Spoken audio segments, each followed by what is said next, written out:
According to the AP, they're saying the claim is that you don't need a unanimous verdict to convict Trump, when the claim was always you don't need to be unanimous on the underlying crime. Right. What they've done is they've created their own conspiracy. And what'll happen now is regular people, you'll be sitting at dinner. We've got the 4th of July coming up. You're gonna come to the family and you're gonna be at the lake drinking a beer and you're gonna be talking about this case. And they're gonna be like, no, that's fake news because I read in the AP. And then it's gonna be difficult for you to try to explain how the AP lied by creating their own fake argument. And then at the bottom of the article actually saying they don't have to agree unanimously on which crime was committed. It's incredible how they do this. Yeah, absolutely it is. My personal experience with that, we were just talking before the show, I have all the journalists, I think every journalist in the world on my phone, and they'll attack and I'll write these articles. The headline will be, Mike Lindell did this or whatever, or we talked about the warehouse. Mike Lindell, my pillow's out in the street. The employees, they lost their warehouse. Well, then you read down through the article and then you get the truth at the bottom. But in the meantime, everyone's calling me up. They're going, what do? You're out in the street. You lost everything. Are you ashamed of what you stood up for?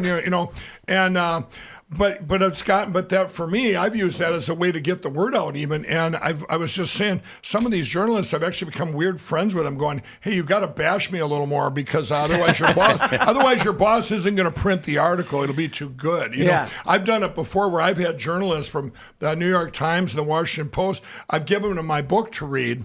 I read my book before I give them a long interview. Well, then they read the book and their articles are too good because they're torn.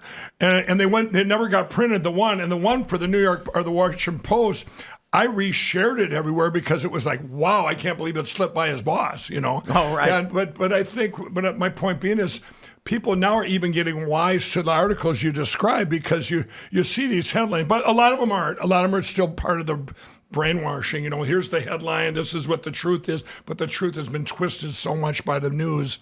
And it's disgusting the way they twist it. Well, let's jump to this next one. We got a tweet from the Trump War Room. It's a clip from CNN. No change in public opinion during the Trump trial. This is amazing. Check this out. John, that it began, but apparently it's 44 days. You cracked the numbers. You've run the numbers. All right, let's take a look here. Think Trump did something illegal in the New York hush money case. I've been interested in whether or not these numbers would change at all during the course of this trial. Simply put, John, they have not. Pre-opening statements think Trump did something illegal, 46%.